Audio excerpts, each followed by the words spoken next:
김경성입니다. 우리 이제 현정호 감독께서 이분희 선수를 굉장히 만나고 싶어 하는데, 이분희는 지금 북한에서 장애인 체육위원회 위원장을 하고 있으니까 아들이 장애인 탁구 선수로 있었죠. 아마 언젠가 우리가 장애인 스포츠 교류가 된다면 우리 현 감독님하고 재회할 날이 있지 않을까 그런 생각이 듭니다. 우선 저희 남북체육교류협회의 그동안의 이 남북교류에 대한 소개를 하겠습니다. 저는 남북체육교류 자체를 원래 계획해서 했던 것이 아니라 중국의 홍타 스포츠 센터라는 스포츠 센터를 운영하다가 보니까 우연한 기회에 북한 선수들을 만나고 또 그들에 대한 애정과 또 그들에 대한 노력을 보면서 제가 북한 선수들을 지원하는 것이 남북에 좋은 영향을 주겠다 하는 생각이 들어서 북한 선수단을 지원하게 됐습니다. 이 내용에서 보면은 홍타 스포츠 센터라고 나옵니다. 홍타 스포츠 센터는 중국 운남성에 있고, 운남성은 4,300만 명 정도 되는 인구의 베트남 국경 지역에 있습니다. 그럼 사계절이 여름이어야 되는데 해발 2,000m 높이에 있다 보니까 사계절이 봄인 거예요. 그래서 전 세계에서 스포츠 그 훈련지로 가장 적합한 지역으로 평가를 받고 있습니다. 그 예후 2003년도에 스페인의 레알 마드리드라는 축구팀이 전지 훈련을 왔어요. 그때 당시에 레알 마드리드 그 선수는 뭐 피구, 지단, 베컴, 호나우두, 카르로스 같은 세계에서 가장 몸값이 비싼 선수들이 한 팀에 모여 있던 역대 가장 초호화 군단이었죠. 거기에 그 선수단을 제가 전지 훈련을 유치하는 바람에 저는 운남성 축구협회의 그 운남성 축구 발전을 그러한 공로를 인정받아서 운남성 축구협회 명예 주석이 됩니다. 이곳에 북한 선수들이 전지 훈련을 왔어요. 왜 이곳에 북한 선수들이 전지 훈련을 왔냐면 우리 월드컵 예선을 보면은 홈앤드 어웨이 경기를 해야 됩니다. 2004년도에 우리나라 아테네 올림픽이 예선전을 치를 때 이란하고 같은 조가 됩니다. 그러면 이란 선수들이 우리 서울에 와서 한번 경기를 하고 우리나라 선수들이 이란 가서 경기를 해야 되는데 이란은 해발 1,500m에서 1,800m 사이에 있는 지대가 높아요. 고원지대다 보니까 고원지대에서 경기를 하다 보면은 뭐 공이 한 5m가 더 멀리 날아간다거나 상당히 흐름이 굉장히 뭐 또는 굉장히 그 호흡이 빨리 가파르게 그 지구력에 대해서 굉장히 그 어떤 체력을 요하는 그런 상황이 되거든요. 그래서 우리나라의 그 2004년 아테네 올림픽 선수들이 저희 훈련 기지에 와서 전지 훈련을 하고 이란 원정 경기를 갔는데 64년 만에 첫 승을 얻습니다. 64년 동안 이란 가서 한 번도 못 이긴 거예요. 그래서 이제 우리 홍타 스포츠 센터가 제가 운영하는 스포츠 센터가 말하자면은 이 고원 적응 훈련 또 이 가장 겨울에 훈련받기 적합한 지역으로 전 세계에 이름이 나기 시작했습니다. 그래서 2006년 독일 월드컵 예선전 때 북한이 또 하필이면은 북한 이란하고 같은 조가 돼요. 그래서 우리 전지 훈련 기지로 북한 선수단이 훈련을 옵니다. 그래서 제가 북한 선수들한테 무료로 훈련 지원을 이제 하게 됐어요. 그때부터 이제 북한 선수단한테 인연을 갖게 됐는데 제가 북한 선수단을 보니까 굉장히 기술이 좋아요. 굉장히 기술이 좋은데 그 경기력이 약한 거예요. 경기력이라는 거는 어렸을 때부터 다양한 컬러의 팀과 경기를 해봐야 능력을 이제 계속해서 키우게 되는데 북한 선수들은 이제 1994년도에 김일성 죽고 나서 해외의 경기 경험이 전혀 없었습니다. 그러다 보니까 이 북한 내부에서만 계속 경기를 하다 보니까 국제 경기 경험이 현저히 떨어지는 거예요. 그래서 제가 북한에 제안을 하죠. 이곳에 내가 모든 훈련 지원을 어린 선수부터 성인까지 해주겠다. 해서 이제 북한 선수들이 이제 그것을 받게 됩니다.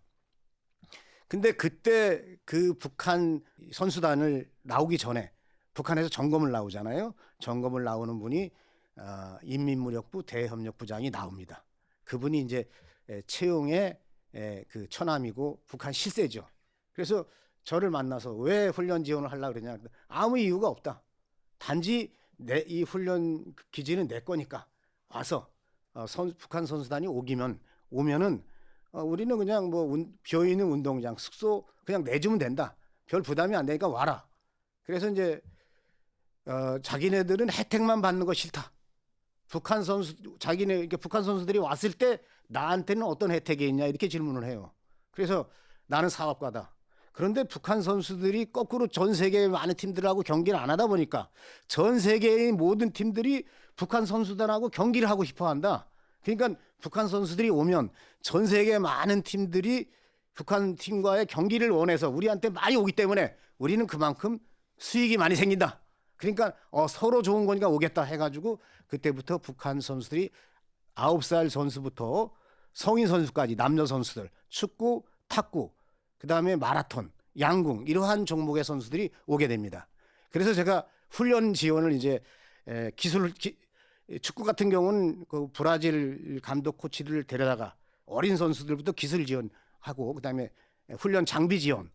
뭐 예를 들어서 양궁 같은 경우는 하나에 뭐 한 $10,000 정도 되는 고가가 됩니다. 그러한 장비 지원, 또 이 신발과 의류 여러 가지 일을 훈련 지원과 장비 지원과 기술 지원을 하게 됩니다. 그렇게 돼서 북한 선수들이 어떤 변화가 있었냐?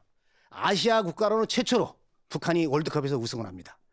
2006년도 9월에 러시아에서 열린 20세 여자 월드컵에서 아시아 국가는 최초로 피파 대회 우승을 합니다.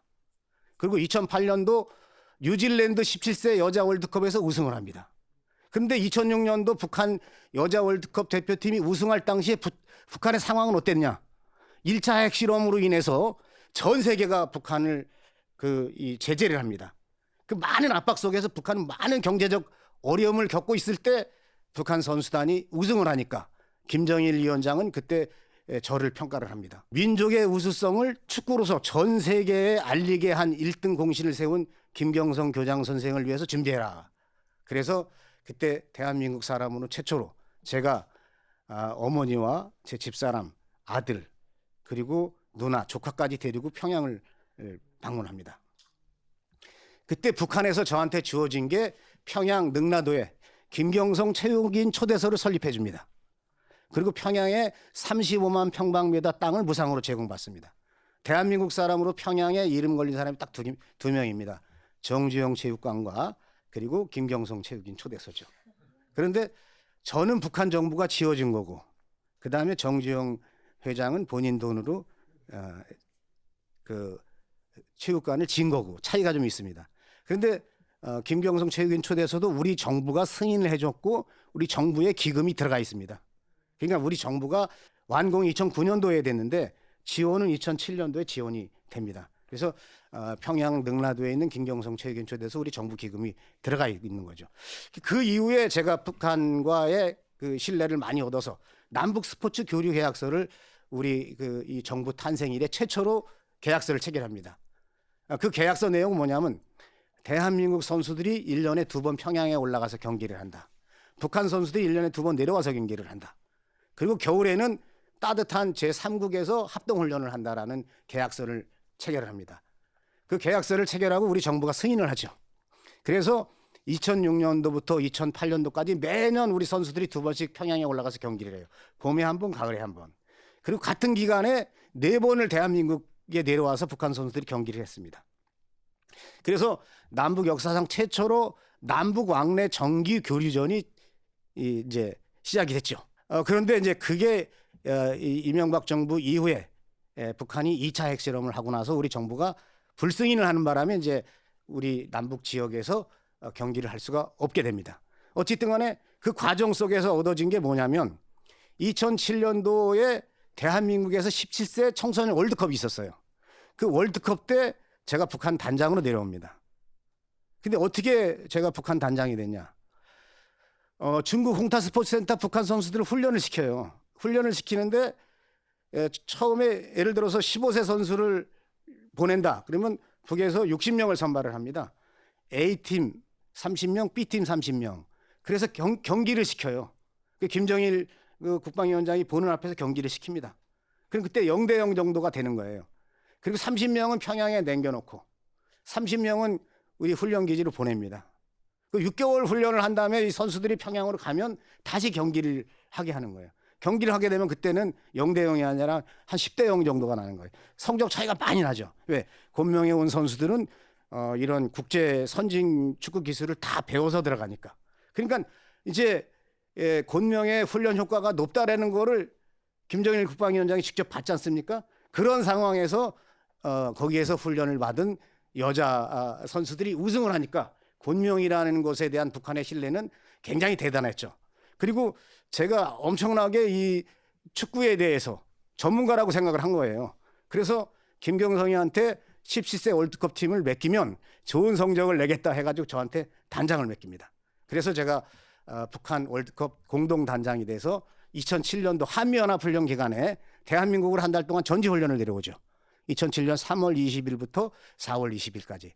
아마 여러분들 기억 속에서 가물가물하겠지만 그때 역사상 처음으로 북한이 경기가 아닌 전지훈련 목적으로, 그것도 한미연합훈련 기간 중에 내려오는 거죠. 그리고 5월 달에는 월드컵이면 조추첨을 합니다. 조추첨을 할 때 제가 북한 대표로 조추첨을 합니다. 그리고 8월 달에 본 경기에 북한 월드컵 단장으로 와서 아시아 국가는 유일하게 16강을 진출을 하죠. 그래서 제가 이제 북한 선수들을 훈련을 지원을 하고, 그리고 그들이 국제 경기에서 좋은 성적을 내서 북한은 저한테 신뢰를 준 것이 김경성 체육인 초대소와 평양의 35만 평방미터 땅과 그리고 북한 단장을 하게 된 계기가 되죠. 그런데 이것이 거꾸로는 보수 정권인 이명박 박근혜 정부에 들어와서는 저한테 굉장한 역바람을 받게 됐죠. 엄청나게 저는 그때 실현을 받게 됩니다. 뭐 4번의 압수수색, 그리고 엄청나게 많은 그 조사를 받죠. 저뿐만 아니라 우리 직원들뿐만 아니라 우리 주변에 있는 거래처들도 많은 그 압박을 받게 되죠. 그런데 그 상황에서 그 MB 정부나 박근혜 정부에서도 북한과의 교류를 멈추지 않았죠. 그것이 바로 대표적인 것이 이후에 이제 아리스포츠컵으로 탄생하게 됩니다. 여기에서 이제 마지막에 보면 이제 아리스포츠컵이라고 나오는데, 평양에 이 10만 평, 이 35만 평방미터가 우리나라 평수로 10만 평인데, 이곳에 이제 공단을 만들어서 공장을 가동하고 있었는데, 2010년도에 여러분들도 알겠지만은 천안함 사건에 이은 오이사 조치가 있어서 남북한의 개성공단을 제외한 모든 것이 중단이 됐어요. 그래서 우리 평양공단 사업도 중단이 돼요. 그런데 저는 그거를 중단할 수 없으니까 공장을 중국 단동으로 이전을 합니다. 단동으로 이전해서 중국 단동에 북한 근로자가 나와서 직접 대한민국 기업이 직접 경영을 못하니까 중국 기업을 통해서 간접 경영을 하게 하죠.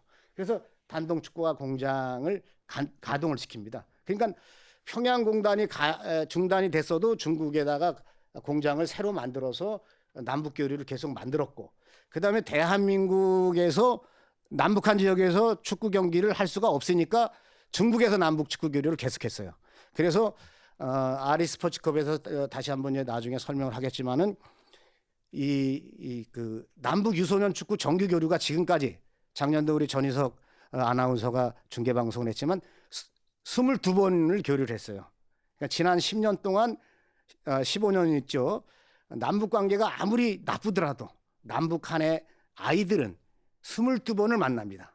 그 22번에서 15번은 남북한 지역에서 만나고 7번은 중국에서 만납니다. 그러니까 남북한 지역에서 만나지 않더라도 중국에서라도 꼭 만난 거죠. 그래서 이명박 박근혜 정부 때도 한 해도 중단하지 않았고 지금까지 교류를 이어왔어요. 그러다 보니까 이제 북한에서도 국가 사업으로 승인한 거예요. 남북 유소년 축구 교류는.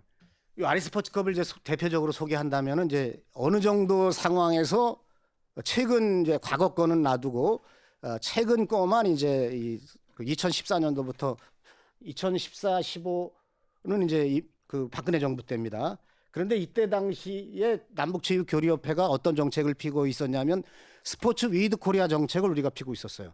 그러니까 하도 남북 관계가 군사적 긴장이 너무 강화되니까 이 스포츠로 군사적 긴장을 완화시키자라는 그러한 목표를 가지고 북한과의 손을 잡고 이제 역할을 했는데, 2014년 10월에 어떤 일이 있었냐면 이 경기도 연천에 그 대북 전단지 살포에 의한 남북 포격전이 있었어요. 그 북한 포탄이 북한 연천군 우리나라 연천군 면사무소에 떨어졌어요.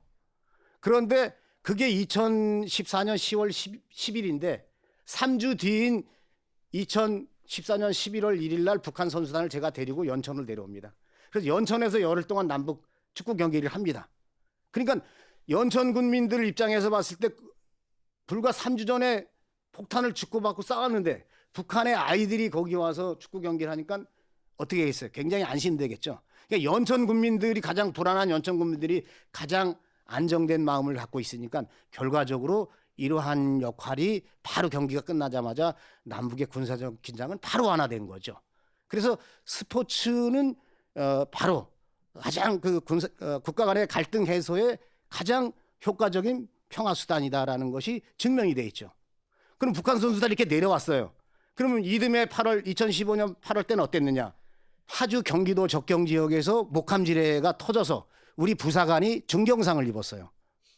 그 중경상을 입고 그걸로 인해서 우리 정부는 대북 확성기를 설치하고 대북 방송을 크게 하죠. 그러니까 북한이 거기에 자극을 받아서 우리 확성기에 포격을 가합니다. 그래서 우리 정부도 대응 사격을 합니다. 남북 포격전이 벌어졌어요. 그래가지고 남북한 군사는 최전방으로 다 그냥 북한은 군사 준전시 상황을 발휘했고 우리도 비상 상황에서 남북이 일촉즉발의 전쟁 상황이었습니다. 이때 저는 뭘 했냐면 평양에서 남북 축구 경기를 했어요. 남한의 우리 유소년 선수단을 평양으로 끌고 가서 평양에서 축구 경기를 했습니다. 근데 그때 당시에 하나의 에피소드를 설명하면 포격전이 8월 20일 날 벌어졌는데 개막식이 8월 21일이에요. 우리 정부가 저한테 연락을 합니다. 지금 남북한 전쟁 위기 상황이니 선수들을 데리고 철수해라 그래요. 그래서 제가 철수를 어떻게 하냐. 전세기 띄우겠다. 근데 전세기를 북한이 동의를 안 하면 전세기 띄울 수 없잖아요. 아, 이게 말이 되는 얘기입니까? 그래서 여기는 안전합니다. 그 나보고 어떻게 했냐. 정상적으로 대회를 개최하겠습니다. 여기는 안전합니다. 그랬더니 모든 책임은 김경성 당신이 져야 된다. 그리고 제가 질 수밖에 없죠, 당연히. 그래서 이제 그러한 내용을 우리 정부랑 교신을 하고 그리고 그 다음 날 이제 개막식 준비를 하는데 이번에 거꾸로 북측의 고위급들이 저한테 와서 그런 얘기를 합니다. 내일 개막식인데 정상적으로 하겠냐? 그때 8월 20날이잖아요. 근데 북한이 우리 정부에 뭐라고 경고를 했냐면 8월 22일까지 대북 확성기 철거를 안 하면 무차별 포격을 하겠다. 말하자면 불바다라 만들어 버리겠다라는 경고 메시지를 보낸 상태입니다. 우리는 한다면 한다. 그런데 축구 경기 하는 도중에 남쪽에서 이 대북 확성기 철거 안 하면 우리는 무차별 포격을 하면 전쟁이 할 텐데 전쟁 중에도 이 대회를 하겠냐라고 북한 측에서 저한테 얘기를 합니다. 저는 그런 얘기를 숨도 안 쉬고 그런 얘기를 했어요. 올림픽 정신과 유엔 정신이 뭐냐? 전쟁 기간 중에도 스포츠는 하는 거다. 그러니 우리는 내일 어떻게든지 하자. 그래서 여기에 스포츠는 가장 안전하다는 걸 우리 힘으로 보여주자. 보고하겠습니다. 그리고 이제 북한 위에다 이제 제 의지를 이제 이 상의하러 갔겠죠. 새벽 2시에 제 문이 두들겨지고 내일 정상적으로 개최하는 걸 허락받았습니다. 해서 그 다음 날 5일 경기장에 갔더니 10만 명의 관중이 모여 있어요. 9시에. 그래서 남북 경기가 시작되는데 4일간 경기가 시작되는데 국제 대회 속에서 남북 경기를 한 겁니다. 제가 대회 조직위원장이고. 그런데 평양 그때 KBS가 계속해서 실시간 중계 방송을 했어요. KBS 제가 그때 중계팀과 뉴스팀을 데리고 같이 갔는데 실시간 그때는 어떻게 했냐면 인터넷으로 실시간 송출을 했죠. 그래서 한쪽에서는 남북한의 군사적 긴장 상황을 계속 뉴스에서 보도를 하고 한쪽에서는 엄마나 잘 있어요 하고 우리 아이들의 모습을 계속해서 보여주다 보니까 부모들은 정작 이제 안심을 하는 거죠. 아이의 모습이 뉴스로 계속해서 보도가 되니까. 그런데 평양 시민들의 반응은 어땠었냐?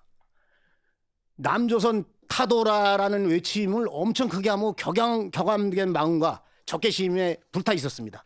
그러나 운동장의 안에 있는 10만 관중은 우리 대한민국 팀과 다른 나라가 경기할 때 우리 동포 이겨라고 우리를 응원했습니다. 바로 이것이 스포츠가 주는 평화적 메시지가 아닌가. 시계가 계속 흘러서 2015년 8월 22일이 됐습니다. 8월 22일까지 대북 확성기 철거 안 하면 어떡한다 그랬어요? 무차별 포격한다 그랬죠? 그런데 우리는 경기장에서 5시가 착착착착 5시까지라고 그랬습니다. 4시 반에 북한 고위급이 저한테 또 다시 와서 이런 얘기를 합니다.